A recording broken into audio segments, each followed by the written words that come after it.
কি অবস্থা সবার। আমেরিকার কিউ গার্ডেনের একটা থিয়েটারে তুফানের শো অলরেডি সোল্ড আউট।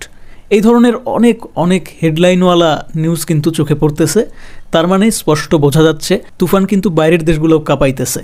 হ্যাঁ, ভালো বিজনেস করতেছে যেখানেই যাচ্ছে, সেটা আমেরিকা হোক, সেটা নেদারল্যান্ড হোক, সেটা অস্ট্রেলিয়া হোক, ভালো ব্যবসাটা করতে পারতেছে, যেটা একটা সময় আমাদের একটা স্বপ্ন ছিল, যে স্বপ্নটা শাকিব খান অল টাইম দেখতো, এখন সেটা বাস্তবে রূপ নিচ্ছে।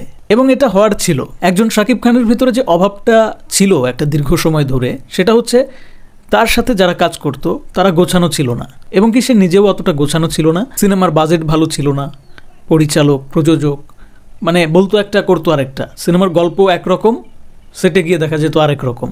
এই ধরনের সমস্যাগুলো এগুলো এখন কিন্তু অনেকটাই কেটে গেছে। শাকিব খানের পরপর যে সিনেমাগুলো আসতেছে একটার থেকে আরেকটা ইমপ্রুভ আমরা দেখতে পাচ্ছি, একদম চোখের সামনে দারুণ কিছু আমরা দেখতে পাচ্ছি।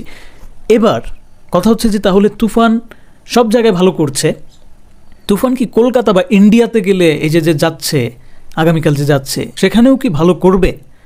তুফান কি ইন্ডিয়াতেও তুফান আনবে, নাকি পারবে না, নাকি ফেল করবে? এখন অনেকেই দেখতেছি যে প্রিয়তমার উদাহরণ দিচ্ছে, অনেকেই বলতেছে যে কলকাতায় তো সিনেমা ভালো চলে না, কমার্শিয়াল যেগুলো ফুল কমার্শিয়াল এগুলো তো ভালো চলে না। কথা ঠিক আছে, কলকাতায় দ্রুত পাইরেসির প্রবলেম আছে, সেখানে দীর্ঘদিন ধরে তামিল সিনেমাগুলোর নকল রিমেক এগুলো দেখতে দেখতে দর্শকও ভরসা হারিয়ে ফেলছে।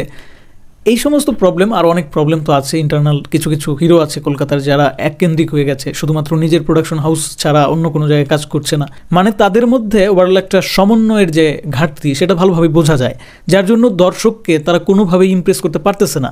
দর্শককে যদি আসলে তাদের দিকে আনতে হয়, তুফানের মতো সিনেমা প্রয়োজন। তুফানের মধ্যে এক্সট্রা কী আছে সেটা কিন্তু এখন সবাই জানে। তুফানে একজন মেগাস্টার আছে, একজন ক্লাসি অভিনেতা, চঞ্চল চৌধুরীর মতন একজন ক্লাসি অভিনেতা আছে, সেই সাথে যতগুলো অভিনয় শিল্পী কাজ করেছে প্রত্যেকের অ্যাবিলিটি আছে নিজ নিজ জায়গা থেকে সেরাটা দেওয়ার, এবং চাইলে প্রত্যেকটা মানে সিঙ্গেল একটা ছোট্ট ক্লিপে যে অভিনয় করেছে তাকে নিয়েও একটা সিনেমার লিড হিরো বা লিড কাস্টিং হিসেবে দাঁড়া করায় দিলে সেই সিনেমাও ভালো করবে। এরকম একটা প্যাকেজ তুফান। সেই সাথে আমাদের মেগাস্টার শাকিব খানের যে এক্সট্রা অর্ডিনারি কিছু গুণ আছে, মানে কিছু অ্যাডভান্টেজেস আছে, সেই অ্যাডভান্টেজগুলা ব্যবহার হচ্ছে তুফানে, সঠিক ব্যবহার হচ্ছে। এতদিন তো সঠিক ব্যবহারটা হয় নাই। শাকিব খানের অভিনয় প্রতিভার কথা আমি বাদই দিলাম, তার যে একটা বড় ফ্যানবেজ আছে, তারা কিন্তু ক্রেজি ফ্যানবেজ, মানে এতটা ক্রেজি ফ্যানবেজ সম্ভবত বাংলাতে বর্তমান সময়ে অন্য কোনো হিরোর আসলেই নাই। আছে বলিউডে, আছে বলিউডে সালমান খান, শাহরুখ খান, প্রভাস তো বলিউডের না, যাই হোক তারপরেও প্রভাসের আছে, তারপর কেজিএফের ইয়াসের আছে। একটা সিনেমা করে ইয়াস ক্রেজি ফ্যানবেস পেয়ে গেছে।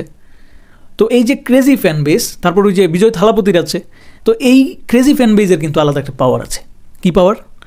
সিনেমা যদি ভালো হয়, তুফান একটা ভালো সিনেমা, যদি এই ভালো সিনেমাটা কলকাতায়ও রিলিজ পায় বা ইন্ডিয়ায় রিলিজ পায়, যেখানে শাকিব খানের হেটার্সের সংখ্যাই বেশি আমার জানা মতে, সেখানেও ভালো করার একটা পসিবিলিটি আছে। শাকিব খানের এই তুফান সিনেমাটার কন্টেন্ট যদি দর্শকদের পছন্দ হয়ে যায়, সিনেমাটা যদি গল্পটা বা এই যে ওভারঅল মেকিং এবং শাকিব খানের অভিনয় সব কিছুই যদি দর্শককে মুগ্ধ করতে পারে, পাশাপাশি অনলাইন জগৎটা তো শাকিব খানের কবলে, শাকিব খানের একটা আওতার ভিতরেই আছে।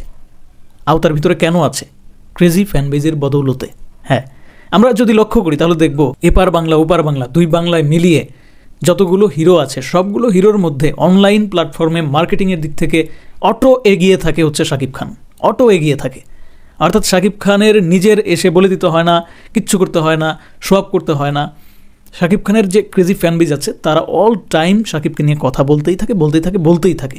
শাকিব খান কোথায় গেল না গেল, কোথায় গিয়ে সাক্ষাৎকার দিল, কোন চ্যানেলে গিয়ে সে একটু কিছু বলল, এগুলো আপডেট পাওয়ার জন্য এই দর্শকগুলো না সবসময় মুখিয়ে থাকে। এটাই হচ্ছে তার স্টারডম। এই স্টারডমটাই প্রয়োজন একটা সিনেমাকে মিনিমাম একটা হিটের তকমা দেওয়ার জন্য। আর সেই সিনেমার যদি গল্পটা ভালো হয়ে যায়, পরিচালক যদি ভালো থাকে, ওভারঅল মেকিং আউটস্ট্যান্ডিং হয়, আউটপুটটা ভালো আসে, তখন সেই সিনেমার শুরুটা করে দিবে ক্রেজি ফ্যানবেজরা, কিন্তু শেষটা করবে আমজনতা, সাধারণ দর্শক। আর সেটাই হতে যাচ্ছে তুফানের ক্ষেত্রে। শুধুমাত্র বাংলাদেশে নয়, আমেরিকার হলগুলো অলরেডি অ্যাডভান্স বুকিং দিয়ে ওখানেও মানে সিট খুঁজে পাচ্ছে না দর্শকরা। আবার ইন্ডিয়াতেও ভালো বিজনেস করার একটা দুর্দান্ত সম্ভাবনা দেখা যাচ্ছে। কীরকম সম্ভাবনা সেটা, অলরেডি অনেকগুলো সিনেমা হলে দেখলাম, কলকাতার সিনেমা হল, সেগুলোর টিকিট সোল্ড আউট হয়ে গেছে। অ্যাডভান্স বুকিং দিয়ে সিনেমা হল একদম পরিপূর্ণ। অ্যাডভান্স বুকিংয়ের দিক থেকে একটা বাংলাদেশি হিরোর সিনেমা এভাবে যে রাতারাতি এত সাফল্য অর্জন করতে পারবে, এটাই বা কম কিসে। এখন কথা হচ্ছে যে আওয়াজটা আসলে এই ফ্যানবেস ক্রিয়েট করেছে, প্লাস আওয়াজটার সাথে যখন এই সাধারণ দর্শক আসলে গিয়ে কানেক্ট করতে পারতেছে যে না, এবারের আওয়াজটা একদম ঠিক আছে, এবারের আওয়াজে কোনো ভুলভাল নাই।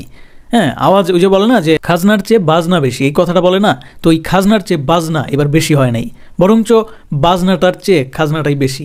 অর্থাৎ সিনেমাটা যে এত সুন্দরভাবে মেক করছে, কালার গ্রেডিং বলি, ভিএফএক্স বলি, মানে যাই বলি না কেন, বাংলা সিনেমার ইতিহাসে এটা সেরা। তুফানের দুর্দান্ত মার্কেটিং হচ্ছে ইন্ডিয়াতে। হ্যাঁ, মানে অকল্পনীয় এইভাবে যে তুফানের মার্কেটিং এসবিএফ করবে, এটা আসলে মানে অবিশ্বাস্য। রাস্তায় বের হলেই তুফানের পোস্টার, তুফানের বিলবোর্ড, বড় বড় সব বিলবোর্ড। এরকমভাবে আমাদের বাংলাদেশেও কখনো শাকিব খানের কোনো সিনেমা আমার মনে হয় যে মার্কেটিং হয়েছে কিনা, হয় নাই, আসলেই হয় নাই। মার্কেটিংয়ের প্রয়োজন আছে ভাই। যারা অনেকেই বলে যে সুপারস্টার, মেগাস্টার, তার কোনো মার্কেটিং লাগে না। মার্কেটিং লাগে না এটা ঠিক আছে, কিন্তু মার্কেটিংটা প্রয়োজন। আপনি, আমি সবাই শাকিব খানের ভক্ত হতে পারি, কিন্তু একজন এমনও থাকতে পারে যে আসলে শাকিব খানের সিনেমা দেখে না, হঠাৎ করে মার্কেটিংয়ের যে এই যে তোড়জোড়, এগুলো দেখা তারও মন চাইলো যে সিনেমা হলে গিয়ে সিনেমাটা দেখে আসি। তখন সে যাবে, যাওয়ার পর যখন দেখবে তুফানের মতন একটা সিনেমা নির্মাণ হয়ে গেছে, সেখানে শাকিব খান ভালো অভিনয় করছে, তখন সেও কিন্তু শাকিবের ভক্ত হয়ে যাবে। এই জন্য মার্কেটিং প্রয়োজন আছে। প্রথম কিছু মানুষ তো এই আওয়াজে যাবে, তারপর গিয়ে যখন আওয়াজের সাথে ম্যাচ খুঁজে পাবে, যখন দেখবে যে না ঠিক আছে, সত্য বলছে, সিনেমাটা আসলেই ভালো, তখন হবে আসল খেলা। তখন শাকিব খানকে দেখতে নয়, সিনেমাটা দেখতে দর্শক যাবে ওখানে, আর ওখানেই হবে বাজিমাত। শাকিব খানের হেটার্স থেকে শাকিব খানের ভক্ততে পরিণত হবে অনেক দর্শক।